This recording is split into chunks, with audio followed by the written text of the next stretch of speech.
Hi, kiddos. It's Friday, around noon.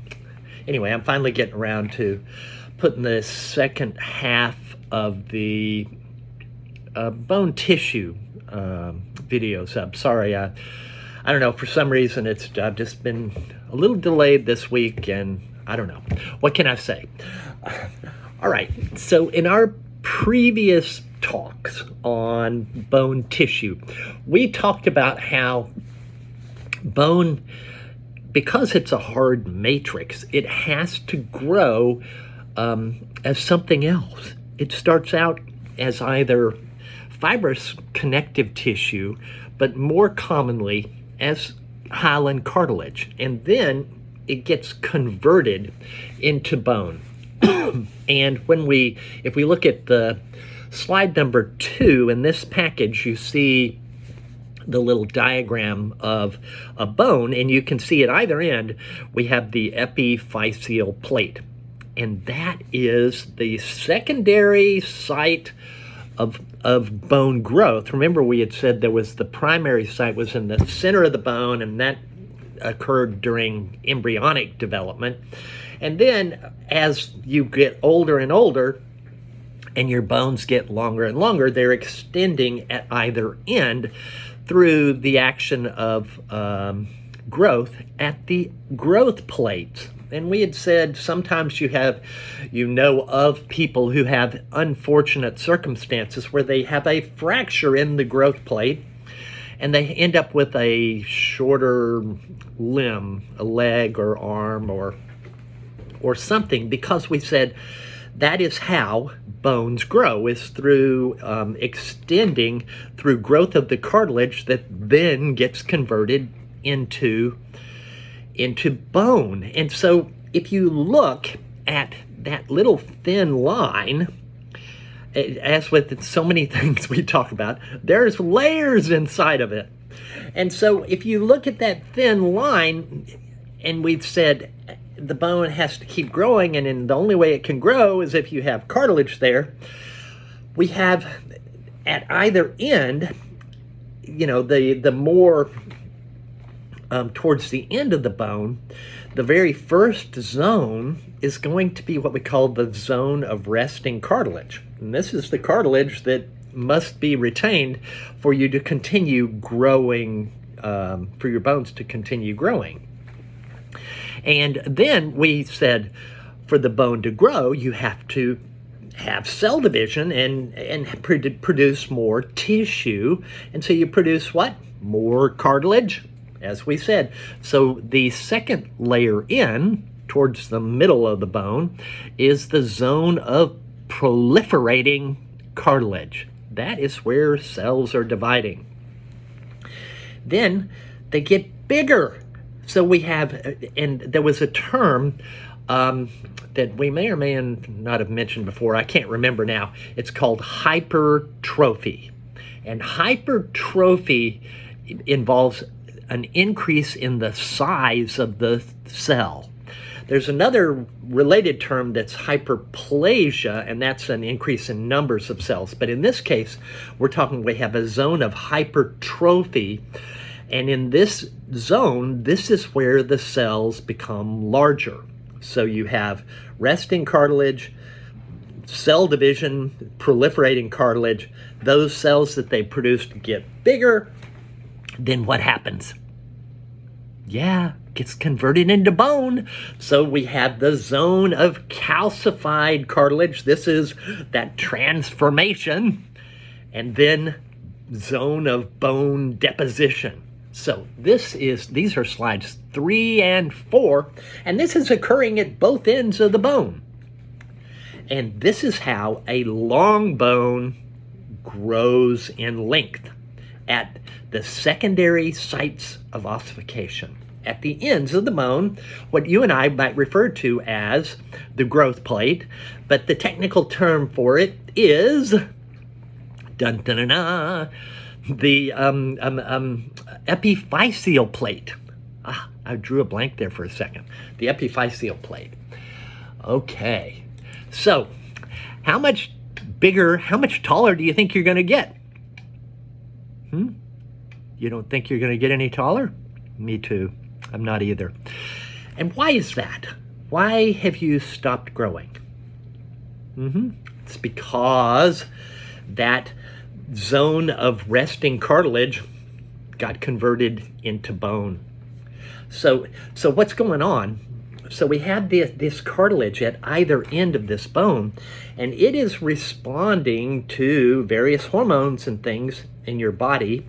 And under the influence of hormones, when you reach about by age 25, that's the way we describe it, is by the age of 25, under the influence of various hormones, growth hormone, human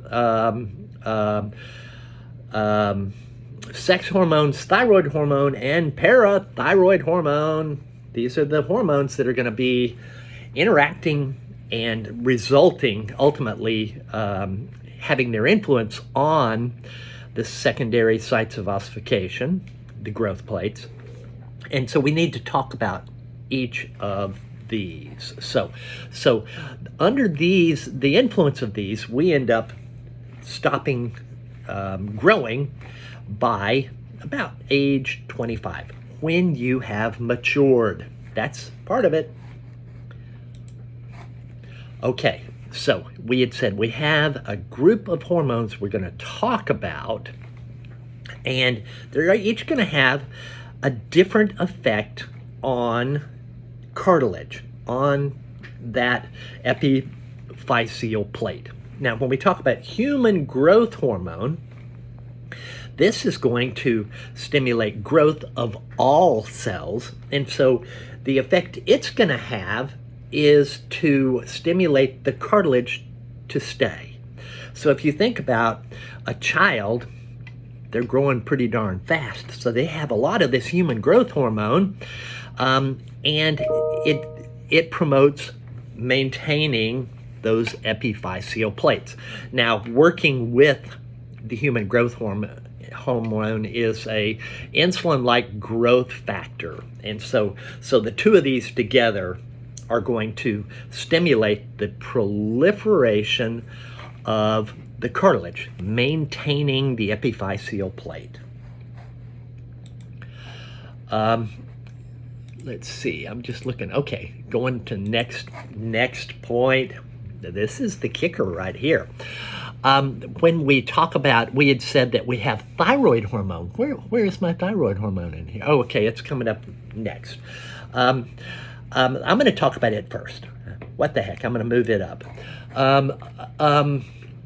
So we have thyroid hormone is a metabolic hormone, and it increases metabolism, and the effect it has is on conversion of the epiphyseal plate into bone. So we've said we have human growth hormone and we have thyroid hormone, and as you're a kid, both of these are working in unison, and the balance is such that you keep growing, right? And then we come to the next hormones, and this is the one that I've said is the kicker. So that should tell you something. This is the one that we said is the kicker: sex hormones.